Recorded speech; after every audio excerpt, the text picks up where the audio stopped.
You've talked to Alex Jones a couple of days ago. Sure, yeah. You've talked to him many times before, but you've had him on your podcast um, This week, yeah. this week. I was kind of surprised that he mentioned that human animal hybrids was like the main conspiracy that people should look into to open their eyes to the, The to all the globalists. to the globalists, to all the conspiracies that are out there. Was that surprising to you?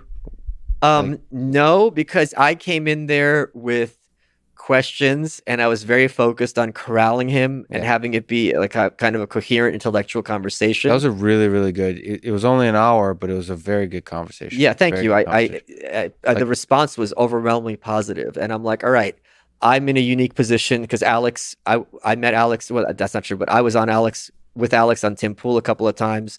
It was mayhem. It was anarchy.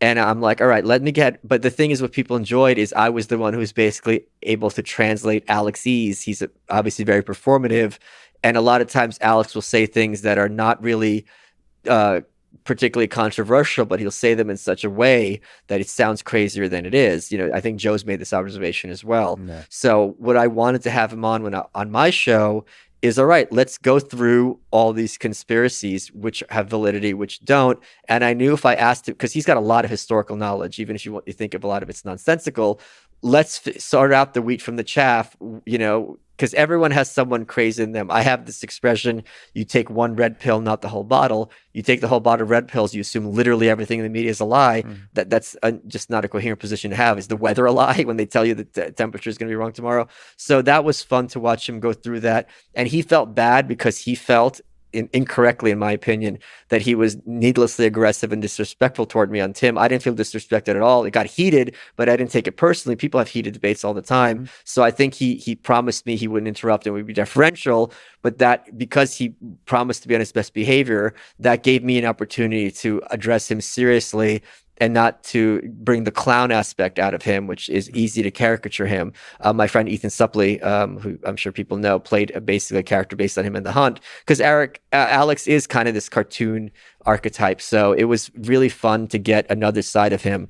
And also it's just fun being on his show, just him being bombastic and just trying to be the calm voice of reason. And for once, the trickster was Apollo. Well, I like this thing he said before, and that's what makes me the most interested in Alex is the Nietzsche quote about the Oh yeah, gazing into the abyss. I think he said on your show that he has become the abyss or yeah, something like yeah. that. I think that makes him fascinating. That when you really take conspiracy theories seriously, the kind of effect it has on your mind, that to me is fascinating. Well, can I say one thing? The term conspiracy theory.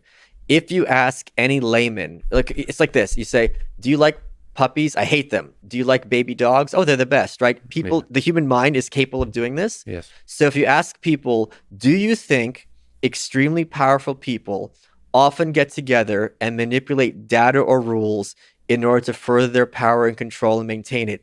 I think 90+% of people will be like, of course. Mhm. Then you say, oh, so you believe in conspiracy theories? Oh, no, that's for crazy people. Those concepts are identical. Now, that term is used for people who are like, all right, there's conspiracies in government to experiment on people like Tuskegee. This is not in dispute. The CIA has, unsealed things, Operation Mockingbird, so on and so forth.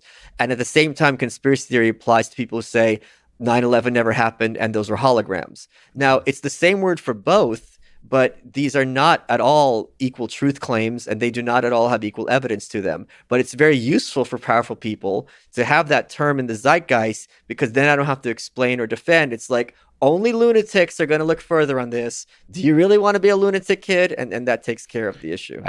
Unfortunately, the same problem applies with language applies to a lot of other 100%. That's the nature of areas. language. Yeah. It's So used not just to communicate, but to obfuscate. obviously, that could be fixed by coming up with different words to label conspiracy theories that are much more likely to be true, Yeah. and ones Like that are less. power elite analysis is basically a conspiracy theory. Well, this is the black pill versus white pill question Sure. with the abyss. Do you think thinking about these things can destroy the mind? Can make you deeply cynical about the world? Yeah, because if you are thinking that you are not aware of, or no one is aware of, who's controlling things and that the level of their control, it gives you the sense of powerlessness and hopelessness. Yeah. And my counter is the people in charge, one of the reasons I'm an anarchist, are nowhere near as smart and crafty as you think they are. And certainly maybe the ones complete in the shadow maybe are, but the ones who are in the public face most certainly are not, as social media has demonstrated. When you look at how senators and Harvard professors tweet, these are not, intellects that you're in awe of, to put it mildly. So I think that kind of takes the bloom off the rose to a great extent.